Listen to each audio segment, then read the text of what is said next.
یہاں پر بدماشی اور تمہارے گلے میں پٹا ڈال کے میں لے کے آؤں گا، تمہیں جیل میں ڈالوں گا، آئی جی تمہیں جیل میں ڈالوں گا، چیف سیکرٹری تمہیں جیل میں ڈالوں گا، تمہارا میں یہ حشر کروں گا، تمہارے گلے میں پٹا ڈال کے وزیر اعظم ہاؤس سے کھینچ کر تمہیں لے کے آئیں گے، جب دھرنوں میں یہ بات کر رہے تھے۔ مشکلیں بھی برداشت کرتا ہے انسان اور تکلیفیں بھی آتی ہیں، تو کچھ تکلیفیں ہوتی ہیں جیسے میں نے پہلے کہا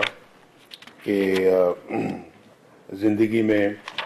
اس کا ازالہ ہو جاتا ہے، اور کچھ ایسی تکلیفیں ہوتی ہیں جس کا ازالہ نہیں ہوتا، جو زخم کبھی بھرتے نہیں ہیں۔ تو بہرحال یہ پاکستان کی میں بد نصیبی کا لفظ بھی استعمال نہیں کرنا چاہتا، لیکن ہماری تاریخ کچھ ایسی رہی ہے پچھلے 75 سال سے کہ بہت سارے لوگوں کو یہ تکلیفیں آئیں اور ان کو بھی بہت مصیبتیں برداشت کرنا پڑیں،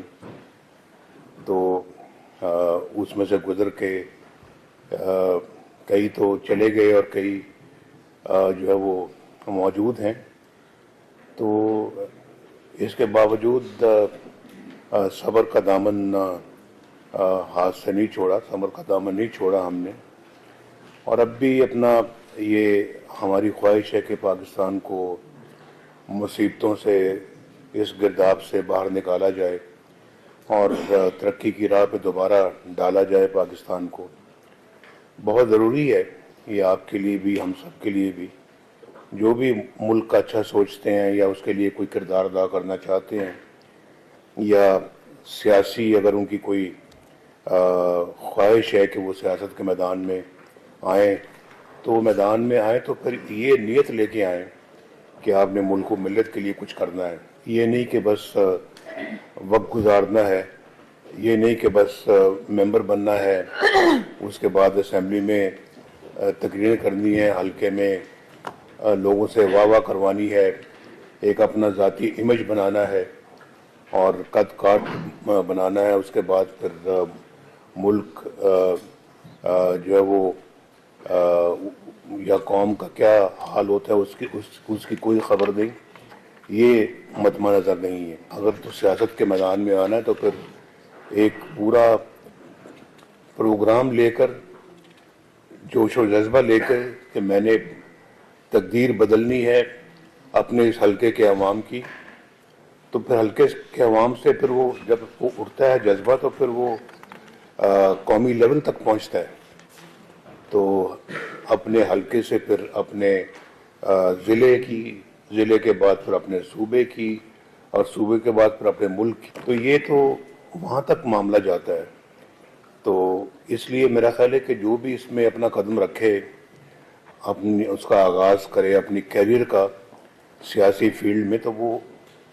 یہی نیت لے کر آئے، تو انشاءاللہ پھر پاکستان کی تقدیر کیوں نہیں بدلے گی۔ یہاں پر ہمارے ملک میں بد نصیبی ہے ہماری کہ اس طرح کے کھیل کھیلے جاتے رہے ہیں پچھلے 70-75 سال سے، اور اب زیادہ دور نہ جائیں، اب حال ہی میں ایک ایسا کلنڈرا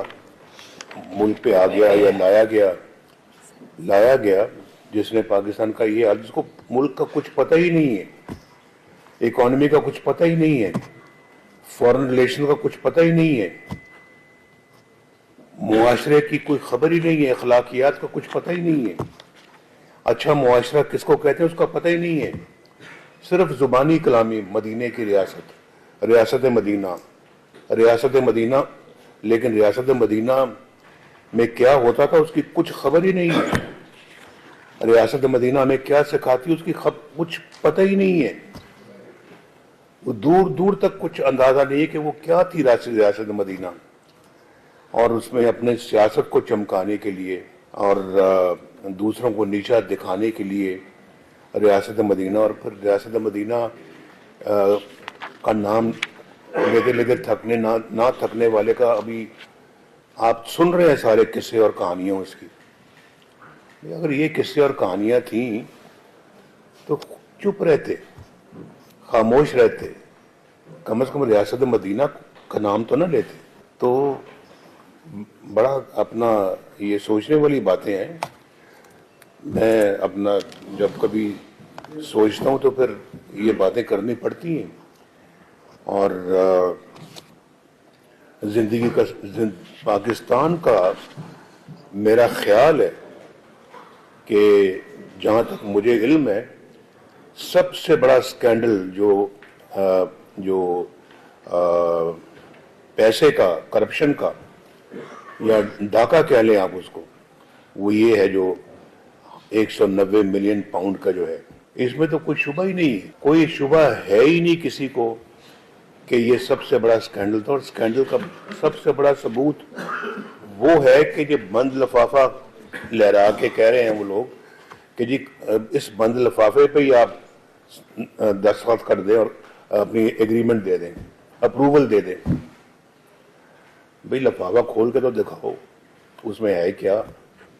وہ کھولا نہیں, ابھی آنکھوں میں پٹی باندھ کے ان سے اپروول لے رہے. یہ اس سکینڈل کا سب سے بڑا ثبوت ہے یہ. اور پھر ابھی آپ نے دیکھا کہ وہ کس طرح سے رقم اٹھا کے سپریم کورٹ کے موجودہ چیف جسٹس نے باہر پھینکی کہ یہ رقم یہاں کیوں پڑی ہوئی ہے, سپریم کورٹ میں کیوں پڑی ہوئی ہے. یہ تو حکومت پاکستان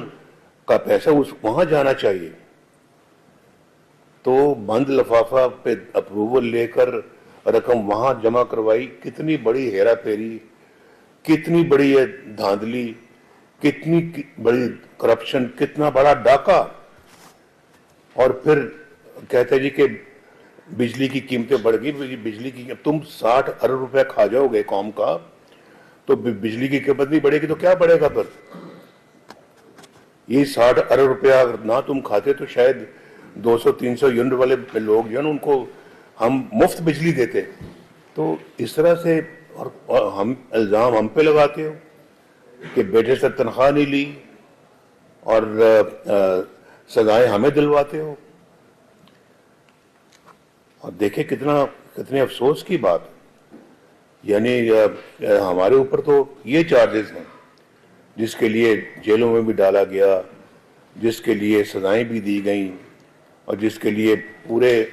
پوری پارٹی کے سرکردہ لوگوں کو اور پورے خاندان کے لوگوں کو, میں, میرا بھائی, میرا بیٹی, میرے بھتیجے, میرے اور ہماری پارٹی کے لوگ جو مختلف جھوٹے الزامات میں جن کو اندر کر دیا آپ لوگوں نے, جن کو مجھے آج 7 سال کے بعد انصاف مل رہا ہے. 2016 سے شروع ہوا اور آج 2023 میں مجھے انصاف ملا. یعنی کہ